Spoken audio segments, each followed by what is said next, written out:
Hi everyone, this is Anam. Welcome to global online NEET. आज के इस वीडियो से हम नीट 2025 सेशन के लिए केमिस्ट्री पर लेक्चर सीरीज स्टार्ट करेंगे। तो जैसे कि आज का हमारा फर्स्ट लेक्चर है, आज के सेशन में हम some basic concept of chemistry इस चैप्टर को स्टार्ट करेंगे।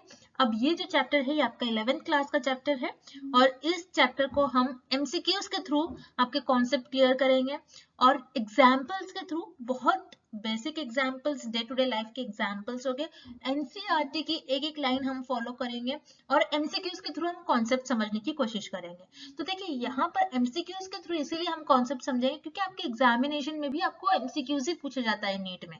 तो एमसीक्यूज के थ्रू आपको आसानी हो जाती है समझने में कॉन्सेप्ट को। और बहुत बेसिक से हमने स्टार्ट करा है, यानी अगर आपको केमिस्ट्री का ए भी नहीं आता है, केमिस्ट्री बिल्कुल भी नहीं आती है, तो आप इस वीडियो को फॉलो कर सकते हो और आप आपकी केमिस्ट्री काफी अच्छी कर सकते हो इन वीडियोस के थ्रू। तो एंड तक जरूर देखिए, काफी इंपॉर्टेंट सेशन होने वाला है। पहले हम बहुत इजी सेशन है, पहले इजी टाइप के क्वेश्चंस हम सॉल्व करेंगे, देन मॉडरेट लेवल के, देन हम हार्ड लेवल तक क्वेश्चन सॉल्व करेंगे। तो इस लेवल तक हम लेक्चर सीरीज स्टार्ट करेंगे, पहले easy, moderate and difficult level तक हम इस तरीके से लेक्चर सीरीज स्टार्ट करेंगे। तो चलिए आज के इस वीडियो को हम स्टार्ट करते हैं। चैनल पर नए हैं तो चैनल को जरूर सब्सक्राइब कर लीजिए और चलिए वीडियो को स्टार्ट कर लेते हैं। देखिए यहाँ पर हम जो क्वेश्चंस अभी स्टार्ट करेंगे ये काफ़ी इजी क्वेश्चंस है। तो आप सभी को हम बता दें कि ये जो इजी क्वेश्चंस हम इसलिए ले रहे हैं कि हर एक स्टूडेंट को बहुत बेसिक से नहीं पता होता है, तो इसीलिए हमने सबसे पहले इजी क्वेश्चंस रखे ताकि आपको समझने में भी आसानी हो। तो इजी क्वेश्चन देखेंगे, देन हम मॉडरेट लेवल के, देन हम हार्ड लेवल के डिफिकल्ट क्वेश्चन हम सॉल्व करेंगे। ठीक है, तो सबसे पहले हम क्वेश्चन स्टार्ट करते हैं। यहाँ पर फर्स्ट क्वेश्चन है, particles are held very close to each other in an orderly fashion and there is not much freedom of movement। ठीक है, तो बेसिकली हमें एक डेफिनेशन दी गई है, हमें बताना है ये डेफिनेशन सॉलिड्स की है, लिक्विड की है या फिर गैसेस की, हमें ये बताना है। ठीक है, तो इसके लिए आपको सबसे पहले पता होना चाहिए कि सॉलिड, लिक्विड, गैसेस ये होते क्या है। ठीक है, तो सॉलिड, लिक्विड, गैसेस ये होते हैं फिजिकल एंटिटीज। ठीक है, तो फिजिकली ये थ्री स्टेट्स जो है, सॉलिड, लिक्विड एंड गैसेस, ये लाई करते हैं। ठीक है, तो स्टेट्स ऑफ मैटर में भी आप जो अलग से चैप्टर है आप उसमें भी पढ़ोगे और यहाँ पर आपको इस चैप्टर में यहाँ पर भी थोड़ा बहुत आपको बेसिक कुछ दिया है। ठीक है, तो जैसे कि मैटर्स जो है, मैटर थ्री फॉर्म में एग्जिस्ट करते हैं physically, solid, liquid and gases. Matter क्या होते हैं? मैटर दो टाइप के होते हैं जिसमें मिक्सचर्स होते हैं और प्योर होते हैं मैटर। ठीक है, मिक्सचर जैसे कि फॉर एग्जांपल सलाद ले लो आप, सलाद में आप हर एक तरीके के चीजें आप वेजिस काटते हो। ठीक है, तो ये हो गए मिक्सचर्स। और प्योर सब्सटेंस जैसे कि मान लीजिए प्योर सब्सटेंस है आपके गोल्ड। ठीक है, तो ये होते हैं आपके मैटर। और मैटर जो है फिजिकली थ्री स्टेट्स में होते हैं, सॉलिड, लिक्विड एंड गैसेस। ठीक है, अब देखते हैं हम सॉलिड, लिक्विड एंड गैसेस, इनका आपको डिफरेंस वगैरह पता होना चाहिए, इनके कुछ आपको कैरेक्टरिस्टिक्स पता होना चाहिए। ठीक है, तो देखिए सॉलिड में क्या होते हैं, सॉलिड में जो भी पार्टिकल्स होते हैं उनमें स्ट्रॉन्ग इंटरमोलिकुलर फोर्सेस होते हैं, क्योंकि ये देखिए सॉलिड में जो ये आप देख रहे हो सब्सटेंस और पार्टिकल्स एक दूसरे से काफी क्लोजली पैक्ड है। ठीक है, इसी तरीके से लेस इंटरमोलिकुलर स्पेसेस जो है इनमें काफी कम होते हैं। इनका एक शेप होता है, देखिए अब ये इस तरीके से है तो एक शेप बना लेते हैं अपना। ठीक है, तो इनमें हाई डेंसिटी होती है क्योंकि इंटरमोलिकुलर फोर्सेस ऑफ फोर्स ज्यादा है, फोर्सेस ऑफ अट्रैक्शन, और ये कि इनको हम सॉलिड्स को कॉम्प्रेस नहीं कर सकते। ठीक है, हम इसको प्रेस कर इसे हम कॉम्प्रेस नहीं कर सकते। उसी तरीके से लिक्विड में देखिए, लिक्विड में जो है वीक इंटरमोलिकुलर फोर्सेस होते हैं क्योंकि थोड़े या जो पार्टिकल्स होते हैं लिक्विड में थोड़े बहुत दूर होते हैं। लार्ज इंटरमोलिकुलर स्पेसेस, क्योंकि स्पेसेस ज्यादा है तो इनके बीच में स्पेसेस ज्यादा होते हैं। देन इसके बाद do not have definite shape but have definite volume, इनका कुछ ना कुछ वॉल्यूम होता है लेकिन ये शेप नहीं फॉर्म कर सकते लिक्विड। ठीक है, डेंसिटी लो होती है। Then liquid can be compress, liquid जो है आप कुछ हद तक इन्हें कॉम्प्रेस कर सकते हैं। अब गैस देखते हैं, गैसेस के जो कैरेक्टरिस्टिक्स है, इनमें जो है इंटरमोलिकुलर फोर्सेस ऑफ अट्रैक्शन काफी लो होता है क्योंकि काफी दूर दूर इनके पार्टिकल्स प्रेजेंट होते हैं। इंटरमोलिकुलर स्पेसेस जो है ये बहुत ज्यादा होता है, जैसे कि दूर दूर पार्टिकल्स है तो स्पेस भी ज्यादा होगी। इनमें डेफिनेट शेप नहीं होता है और ना ही वॉल्यूम होता है, क्योंकि गैसेस का देखिए, गैसेस का कोई हम शेप देख ही नहीं सकते कि कौन सी गैस का किस तरीके से शेप होता है, हमने कभी ऐसे पढ़ा ही नहीं है। इसी तरीके से इनमें काफी डेंसिटी लो होती है और देखिए गैसेस की एक जो काफी काफी बहुत अच्छी और काफी फेमस जो कैरेक्टरिस्टिक्स है, gases can be highly compress. ठीक है, गैसेस को हम कॉम्प्रेस कर सकते हैं, दबाकर आप जिस शेप में लाना चाहते हो उस शेप में आप फिल कर सकते हो गैसेस को। ठीक है, तो ये थी इनकी कुछ प्रॉपर्टीज। अब देखिए यहाँ पर हमें क्या बोल रहा है क्वेश्चन में, particles are held very close to each other और उनमें not much freedom of movement, उसमें कोई भी मूवमेंट नहीं है, लेकिन वो बहुत ज्यादा एक दूसरे से क्लोजली पैक्ड होते हैं। किसमें हमने देखा, ये होते हैं सॉलिड्स में। तो इसीलिए इस क्वेश्चन का आपका करेक्ट आंसर हो जाएगा ऑप्शन ए, सॉलिड। ठीक है, next, dash is the transition of substance directly from solid to the gas state without passing through liquid state।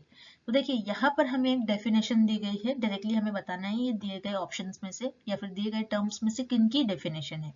तो इस क्वेश्चन को आप रीड करिए। देखिए इस क्वेश्चन में क्या बोल रहा है कि सब्सटेंसेस का ट्रांजिशन हो रहा है सॉलिड से लेकर गैस में, लेकिन वो लिक्विड स्टेट से पास नहीं हो रहा है, without passing through liquid state. तो उस टर्म को हम क्या कहते हैं, तो उसके लिए आपको सबसे पहले ये जो फिगर है ये आपको याद रखना है, बहुत इंपॉर्टेंट है। फॉर नाउ आपको पता होना चाहिए कि हम सॉलिड से अगर लिक्विड में कन्वर्ट करते हैं तो उस प्रोसेस को क्या कहते हैं, लिक्विड से अगर गैस में करते हैं तो उस प्रोसेस को क्या कहते हैं, गैस से अगर सॉलिड में करते हैं कन्वर्ट तो स्टेट को हम क्या कहते हैं। आगे चलकर हम इसे और डिटेल में भी स्टडी करेंगे। देखिए अब जैसे कि हमने देखा कि फिजिकली जो सॉलिड लिक्विड एंड गैसेस ये एग्जिस्ट करते हैं और ये इनमें चेंजेस भी होते हैं, ये इंटरकन्वर्टेबल होते हैं। क्योंकि देखिए अगर हम सॉलिड से लिक्विड में कन्वर्ट करें, यानी मान लीजिए आपके पास आइस है, आइस को आपने मेल्ट कर दिया तो वो लिक्विड हो जाता है, तो इसीलिए इसको कहते हैं हम मेल्टिंग। उसी तरीके से लिक्विड को अगर आप सॉलिड में कन्वर्ट करते हो तो उससे हम कहते हैं फ्रीजिंग। ठीक है, हमने वाटर को फ्रीज में रख दिया तो वो आइस बन जाता है, तो उसे हम कहते हैं फ्रीजिंग। उसी तरीके से लिक्विड है, लिक्विड को अगर आप बॉईल करते हो तो उसे हम कहते हैं गैस। ठीक है, बॉइलिंग। ठीक है, लिक्विड को अगर आप गैस फॉर्म में कन्वर्ट कर रहे हो तो उसे हम कहते हैं बॉइलिंग, और गैस को अगर आप लिक्विड में कन्वर्ट करते हो उसे हम कहते हैं कंडेंसेशन। उसी तरीके से अगर गैस से आप सॉलिड में जा रहे हो तो उसे कहते हैं डिपोजिशन। ठीक है, और अगर आप सॉलिड से डायरेक्टली गैस में जा रहे हैं तो उसे कहते हैं सब्लिमेशन। तो इसी क्वेश्चन में हमसे पूछा गया कि सॉलिड से डायरेक्टली हम गैस स्टेट में जा रहे हैं तो उस स्टेट को हम कहते हैं सब्लिमेशन। तो इसीलिए इस क्वेश्चन का आपका करेक्ट आंसर हो जाएगा option D, sublimation. Next, Which of the following is homogeneous mixture? अब बताना है हमें इस क्वेश्चन में कि हमें कुछ एग्जाम्पल दिए गए, बताना है कि इनमें से होमोजेनियस मिक्सचर का कौन सा एग्जाम्पल होगा।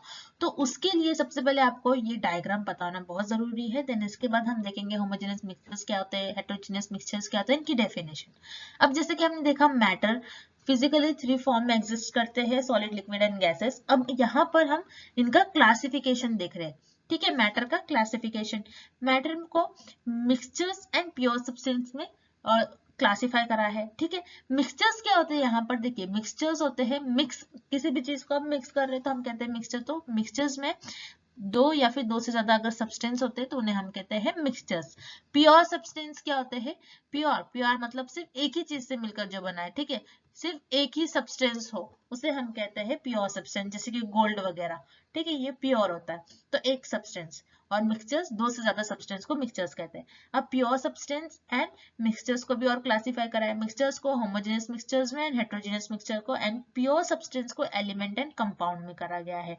देखिए प्योर सब्सटेंस का हम नेक्स्ट स्लाइड में देखते हैं, लेकिन फॉर नाउ अब हम मिक्सचर्स देखते हैं। मिक्सचर्स को जैसे कि होमोजेनियस मिक्सचर, हेटेरोजेनियस मिक्सचर्स में डिवाइड करा है, क्लासिफाई करा है। तो अब होमोजेनियस मिक्सचर्स क्या होते हैं एंड हेटेरोजेनियस क्या होते हैं ये हम देखते हैं। Homogeneous mixture composition is uniform through out. ठीक है, इनका जो कंपोजिशन होगा वो आपको सेम लगेगा। जैसे कि अगर आप वाटर में आपने सॉल्ट डाल दिया तो आपका जो मिक्सचर है आपको सॉल्ट अलग वाटर अलग नहीं दिखेगा, बल्कि एक सोल्यूशन दिखेगा जो कि एक यूनिफॉर्म होगा, तो उसे हम कहते हैं होमोजेनियस मिक्सचर। उसी तरीके से हेटेरोजेनियस मिक्सचर्स क्या होते हैं, जो जिनका कॉम्पोजिशन जो है यूनिफॉर्म नहीं होता है थ्रू आउट। जैसे कि वाटर, स्टैंड इन वाटर, अगर आप वाटर में मिट्टी डाल लो तो आपको मिट्टी अलग और वाटर अलग नजर आएगा, नहीं कि आपको एक यूनिफॉर्म सोल्यूशन दिखेगा।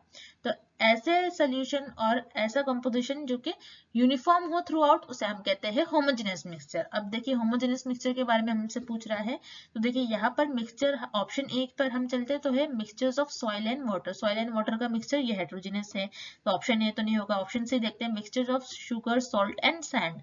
अगर mixture of sugar and salt होता तो ये होमोजेनियस होता, लेकिन सैंड भी दिया है तो ये हेट्रोजेनियस है। उसी तरीके से आयोडाइज्ड टेबल सॉल्ट, ये भी हेट्रोजेनियस है। एंड होमोजेनियस का जो एग्जाम्पल होगा वो होगा शुगर सोल्यूशन, ये होगा होमोजेनियस मिक्सचर। तो ऑप्शन बी यहाँ पर आपका करेक्ट हो गया। Next question, A pure substance which contain only one type of atom is called। तो देखिए यहाँ पर हमसे क्या पूछा जा रहा है, प्योर सब्सटेंस है जिसमें सिर्फ एक ही टाइप का एटम है, तो उसे हम क्या कहते हैं। तो जैसे हमने देखा ये मैटर का क्लासिफिकेशन जिसको मिक्सचर्स एंड प्योर सब्सटेंस में क्लासिफाई करा गया है। मिक्सचर्स हमने देखा homogeneous mixtures and heterogeneous mixture. अब प्योर सब्सटेंस क्या होते हैं, प्योर सब्सटेंस को दो फॉर्म में क्लासिफाई करा गया है, एलिमेंट्स एंड कंपाउंड। ठीक है, अब प्योर सब्सटेंस क्या होते हैं, एलिमेंट्स क्या होते हैं, कंपाउंड क्या होते हैं, तो उनकी डेफिनेशन यहाँ पर हमने मेंशन करी है, ये हम वन बाय वन देखते हैं। तो प्योर सब्सटेंस क्या होते हैं, it is a substance in which all constituent particle are in same nature, यानी जो पार्टिकल्स होंगे प्योर सब्सटेंस में उनका सेम नेचर होगा। उसी तरीके से एलिमेंट्स, एलिमेंट्स क्या होते हैं, जो कि सिर्फ एक टाइप ऑफ एटम से मिलकर बनता है, यानी क्या एक टाइप ऑफ एटम, सिर्फ सोडियम के एटम हो गए, सिर्फ कॉपर होगा, सिर्फ सिल्वर होगा, ठीक है, सिर्फ गोल्ड होगा, तो उसे हम कहते हैं एलिमेंट। ठीक है, देन कंपाउंड, अगर कंपाउंड की बात करा जाए तो कंपाउंड होते हैं टू और मोर atoms of different element combined in a definite ratio by mass. ठीक है, तो कंपाउंड क्या होते हैं, दो या फिर दो से ज्यादा एटम से मिलकर बनता है कोई चीज जिसका एक डेफिनेट एक रेशियो होता है, उनका एक प्रॉपरली वेट होता है। जैसे कि वाटर, वाटर में हाइड्रोजन भी है, ऑक्सीजन भी है। ठीक है, अब हाइड्रोजन का कुछ अपना एक रेशियो होता है, ऑक्सीजन का कुछ रेशियो होता है। ठीक है, देन अमोनिया, अमोनिया में नाइट्रोजन है एंड हाइड्रोजन है। ठीक है, तो इनका एक रेशियो है। कार्बन डाइऑक्साइड में, तो देखिए ये दो एटम से मिलकर, दो डिफरेंट एटम से मिलकर बना है, तो उसे हम कहते हैं कंपाउंड। और एलिमेंट क्या होता है, जो कि सिर्फ only one type of atom से मिलकर बनता है, उसे हम कहते हैं एलिमेंट। तो इसीलिए इस क्वेश्चन का आपका करेक्ट आंसर हो जाएगा ऑप्शन ए एंड एलिमेंट। ठीक है, next, convert 500 kelvin to Celsius. तो देखिए यहाँ पर हमें टेम्परेचर दिया गया है 500 केल्विन, तो उसे हमें सेल्सियस में कन्वर्ट करना है। तो उसके लिए सबसे इंपॉर्टेंट चीज है कि आपको टेम्परेचर का कॉन्सेप्ट पता होना चाहिए। टेम्परेचर क्या होता है, हॉटनेस है, कोल्डनेस को बताना। अब वो कोई भी चीज हो सकती है, या फिर कोई जगह आप ले लो, किसी कंट्री में ज्यादा ठंड होती है, किसी कंट्री में ज्यादा गर्मी होती है, तो इस हिसाब से तो किसी भी चीज के ठंडे या फिर गर्म चीज को टेम्परेचर बताता है कि वहां का टेम्परेचर कितना है। ठीक है, तो टेम्परेचर के कॉमन 3 स्केल्स होते हैं, एक होता है फ़ारेनहाइट, एक होता है सेल्सियस एंड एक होता है केल्विन। ठीक है, तो फ़ारेनहाइट जिसे हम नॉट एफ से डिनोट करते हैं, सेल्सियस जिसे हम नॉट सी से डिनोट करते हैं, केल्विन को के से डिनोट करते हैं। अब देखिए यहाँ पर ये बहुत इंपॉर्टेंट है, अगर हमें सेल्सियस से केल्विन में कन्वर्ट करना है, यानी अगर हमें केल्विन में दिया है टेम्परेचर, हमें सेल्सियस में कन्वर्ट करना है, तो उसके लिए हमें ये इक्वेशन यूज करना है। ठीक है, degree Celsius is equals to K minus 273.15। उसी तरीके से अगर आपको डिग्री सेल्सियस में टेम्परेचर दिया होगा, आपको केल्विन में कन्वर्ट करना है, तो आपको K is equals to nought C plus 273.15, इस इक्वेशन के थ्रू आप कन्वर्ट कर सकते हो केल्विन टू सेल्सियस और सेल्सियस टू केल्विन। अब देखिए इस क्वेश्चन में हमें केल्विन में दिया गया है, टेम्परेचर हमें सेल्सियस में फाइंड आउट करना है, तो उसके लिए हम ये फर्स्ट इक्वेशन का यूज करेंगे। ठीक है, degree Celsius is equals to K हमें दिया गया है, पहले हम इक्वेशन लिख लेते हैं, के माइनस 273.15। ठीक है, तो के की वैल्यू दी गई है हमें केल्विन टेम्परेचर की 500। ठीक है, 500 माइनस 273.15, तो 500 माइनस 273.15 अगर आप करोगे तो आपका आंसर आ जाएगा 226.85 डिग्री सेल्सियस। ठीक है, तो ये हमने जो केल्विन में टेम्परेचर दिया था, हमने सेल्सियस में इसको कन्वर्ट करा, तो ये आपका आंसर हो जाएगा। तो इसीलिए इस क्वेश्चन का आपका करेक्ट आंसर हो जाएगा ऑप्शन ए 226.85 डिग्री सेल्सियस। ठीक है, नेक्स्ट, अब देखिए इस क्वेश्चन में हमें 32 Fahrenheit into degree Celsius convert करना है, यानी फ़ारेनहाइट में हमें टेम्परेचर दिया गया है और डिग्री सेल्सियस में हमें बताना है क्या होगा टेम्परेचर। तो देखिए जैसे हमने देखा टेम्परेचर के 3 स्केल्स होते हैं, फ़ारेनहाइट, सेल्सियस एंड केल्विन। ठीक है, ये 3 स्केल्स होते हैं। अब यहाँ पर अगर आपको फ़ारेनहाइट में दिया टेम्परेचर डिग्री सेल्सियस में फाइंड आउट करना है, तो उसके लिए आप ये फॉर्मूले का यूज करोगे। और अगर आपको डिग्री सेल्सियस में टेम्परेचर दिया है, फ़ारेनहाइट में फाइंड आउट करना है, तो आप इस फॉर्मूले का यूज करोगे। तो देखिए यहाँ पर डिग्री सेल्सियस में दिया है, फ़ारेनहाइट में फाइंड आउट करना है, तो आप 9/5 0 degree Celsius degree Celsius plus 32 into 9/5, इस तरीके से आप फॉर्मूला याद रख सकते हो, जैसे कि 95 जॉब होती है। ठीक है, तो आप इस तरीके से फॉर्मूला याद रख सकते हो। आप खुद आपके मन से आप ट्रिक बनाइए और फॉर्मूलाज को याद रखिए, क्योंकि बहुत ज्यादा फॉर्मूले हैं, आपको बहुत सारे फॉर्मूले याद रखना पड़ेगा। लेकिन फॉर नाउ अगर देखिए ये दोनों भी फॉर्मूले में कंफ्यूजन होता है, तो आप इस तरीके से याद रख सकते हैं। अब इस क्वेश्चन में हमें फ़ारेनहाइट में दिया है और डिग्री सेल्सियस में फाइंड आउट करना है, तो हम यहाँ पर ये फर्स्ट फॉर्मूले का यूज करेंगे। ठीक है, degree Celsius is equals to Fahrenheit -32 into 5/9। ठीक है, सॉरी ये ब्रैकेट इधर आएगा। ठीक है, अब देखिए यहाँ पर ये जो फ़ारेनहाइट है, हमें कितना दिया है टेम्परेचर 32 माइनस 32 इंटू 5/9।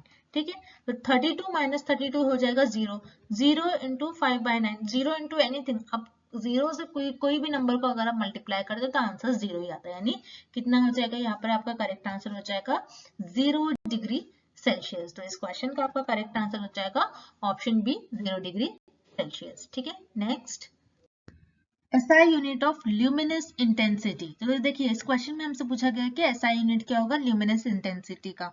तो उसके लिए आपको सबसे पहले आपको पता होना चाहिए कि यूनिट क्या होते हैं, यूनिट का मतलब क्या होता है, SI यूनिट क्या होते हैं। ठीक है, तो सबसे पहले यूनिट क्या होता है। यूनिट देखिए किसी भी चीज को या फिर किसी भी फिजिकल क्वांटिटी को मेजर करने के लिए हम यूनिट का इस्तेमाल करते हैं। यूनिट का अगर वन वर्ड में अगर आप मीनिंग पूछो तो यूनिट का मतलब होता है मेजर। किसी भी चीज को, जैसे हम हिंदी में कहते हैं नापना तोलना, तो उसे हम कहते हैं यूनिट। जैसे फॉर एग्जांपल अगर मैं आपको बताऊं कि कोई कार की स्पीड है, ठीक है, तो स्पीड अगर मान लो मैंने बोला 80 है, 80 क्या है किलोमीटर पर आवर। ठीक है, या फिर मीटर पर आवर किस चीज में है, तो ये हमें एक आइडिया बताता है यूनिट की उसकी स्पीड का कितना एक यूनिट है। ठीक है, हम किस में मेजर कर रहे हैं, वेट है आपका 56 है, 56 क्या है केजी में है, एलबीज में है, पाउंड में है आपका वेट, किस में है, तो ये आपको ये पता होना चाहिए। तो यूनिट क्या होता है, बेसिकली कोई भी चीज को या फिर फिजिकल क्वांटिटीज को मेजर करना। अब यूनिट की डेफिनेशन क्या होगी, a standard reference chosen to measure any physical quantity. ठीक है, एक स्टैंडर्ड चीज है। ठीक है, एक हम प्रॉपरली हर एक चीज फिजिकल क्वांटिटीज का अगर हम यूनिट देखते हैं तो उसी चीज को हम कहते हैं यूनिट। ठीक है, फिजिकल क्वांटिटीज को मेजर करने को हम यूनिट कहते हैं। अब देखिए SI unit of fundamental quantities, fundamental quantities के एसआई यूनिट होते हैं। एसआई का मतलब होता है सिस्टम इंटरनेशनल। ठीक है, एसआई का मतलब होता है सिस्टम इंटरनेशनल, और यहाँ पर 7 फिजिकल क्वांटिटीज है, length, mass, time, electric current, thermodynamic temperature, amount of substance और लुमिनस इंटेंसिटी। तो आप देख सकते हो फिजिकल क्वांटिटीज, इनके सिंबल कुछ इस तरीके से, लेंथ का L, मास का स्मॉल m, टाइम का T, इलेक्ट्रिक करंट का I। देन उसके बाद अगर हम बात करें name of SI symbol, L होता है आपका, लेंथ हम मीटर में करते हैं मेजर, मास को किलोग्राम में, टाइम को सेकेंड्स में। ठीक है, इलेक्ट्रिक करंट को हम एम्पियर में, और टेम्परेचर को हम केल्विन में। तो इस तरीके से आप यहाँ पर देख सकते हैं इनका सिंबल भी यहाँ पर होता है, मीटर का M, किलोग्राम का kg, सेकेंड का S, एम्पियर का A, टेम्परेचर का केल्विन, इस तरीके से मोल का मोल होता है। एंड देखिए ल्यूमिनस इंटेंसिटी का जो सिंबल होता है वो होता है आईपी, और कैंडेला कहते हैं इसका जो एसआई यूनिट होता है वो होता है कैंडेला, जिसे सीडी लिखते हैं। और इस क्वेश्चन में भी हमसे पूछा गया है SI unit of luminous intensity, तो ल्यूमिनस इंटेंसिटी का एसआई यूनिट होता है कैंडेला, तो इसीलिए यहाँ पर आपका ऑप्शन सी करेक्ट हो जाएगा। ठीक है, नेक्स्ट द प्रीफिक्स 10⁻6 इज। तो देखिए यहाँ पर 10⁻6 प्रीफिक्स को क्या कहते हैं, हमें ये बताना है। तो उसके लिए सबसे पहले आपको पता होना चाहिए प्रीफिक्स क्या होते हैं। तो उसके लिए देखिए यहाँ पर हमने पहले डेफिनेशन हम डिस्कस करेंगे कि प्रीफिक्स क्या होते हैं। तो प्रीफिक्स क्या होता है, some physical quantities are either too small और टू लार्ज। ठीक है, तो देखिए प्रीफिक्स का इस्तेमाल हम जब करते हैं जब हम जो फिजिकल क्वांटिटीज है जो बहुत स्मॉल हो, जैसे कि किसी एटम का अगर रेडियस हम फाइंड आउट कर रहे हैं, तो रेडियस कोई भी एटम का रेडियस बहुत बहुत स्मॉल होता है, ठीक है, बहुत छोटा होता है, तो उसको मेजर करने के लिए हम प्रीफिक्स का यूज करेंगे। और कोई फिजिकल क्वांटिटी जो कि बहुत ज्यादा बड़ी हो, जैसे कि अगर हमें अर्थ से नेपच्यून का हमें डिस्टेंस मेजर करना है, तो उस केस में भी हम प्रीफिक्स का यूज करेंगे। आइदर टू स्मॉल और टू लार्ज फिजिकल क्वांटिटीज को अगर मेजर करना है तो तब हम प्रीफिक्स का यूज करते हैं, ठीक है। अब देखिए prefix used in SI system, SI system में जो प्रीफिक्स यूज करे जाते हैं वो होते हैं 10⁻24, -21, -18, -15, -12, -9, इस तरीके से। Then 10⁻1, 10, then 10⁻2, then 10⁻3। देन आप देखोगे यहाँ पर फिर 3 का टेबल अगेन रिपीट हो रहा है, यहाँ पर पॉजिटिव में है और यहाँ पर नेगेटिव में है, ठीक है। अब उसी तरीके से अगर आप देखते हो 10⁻4 का जो प्रीफिक्स होता है उसे हम कहते हैं युक्तो, जिसे y सिंबल से डिनोट करा जाता है। देन 10⁻21 इज जिप्टो, जिसे z से डिनोट करा जाता है। 10⁻18 इज एटो, जिसे a से।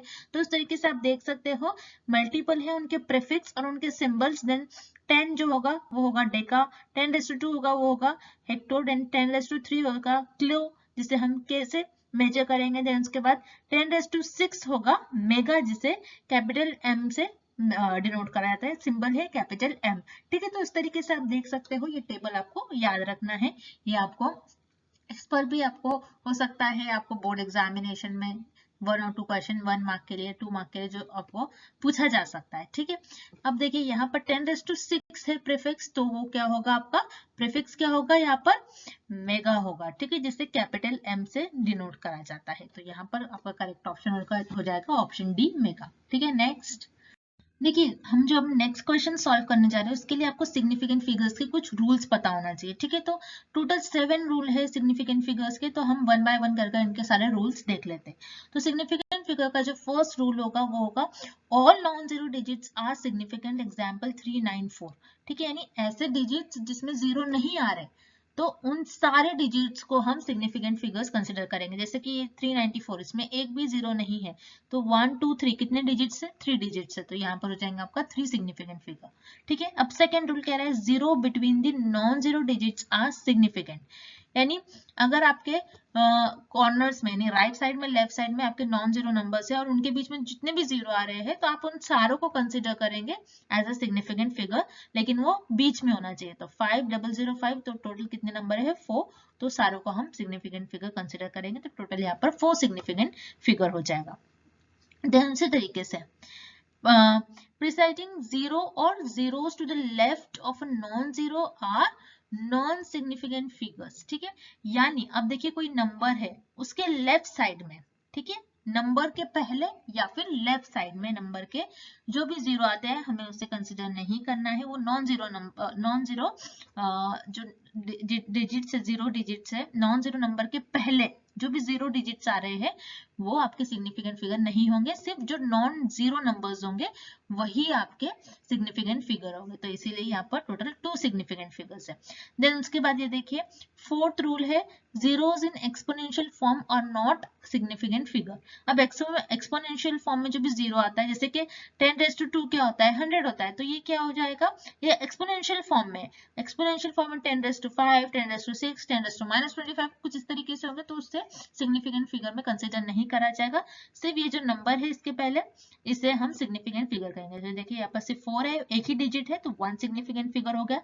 सेकेंड एग्जाम्पल में 2.5 है, 2 डिजिट्स है, तो 2 सिग्निफिकेंट फिगर्स हो गए। देन उसके बाद है fifth zero at the end और right of a number are significant while decimal is present, ठीक है। तो देखिए यहाँ पर क्या बताया गया है कि zero at the and, zero क्या हो जाएगा राइट साइड में, डेसिमल के राइट साइड में और एंड में अगर जीरो आ रहा है तो उसे हम कंसिडर करेंगे एज सिग्निफिकेंट फिगर, लेकिन लेफ्ट साइड में जीरो के जो भी डेसिमल के राइट साइड में और राइट साइड में जो भी जीरो आ रहे हैं उसे हम कंसिडर करेंगे। तो 1 2 3 टोटल 3 डिजिट्स है राइट साइड में, तो इसीलिए यहाँ पर 3 सिग्निफिकेंट फिगर्स है।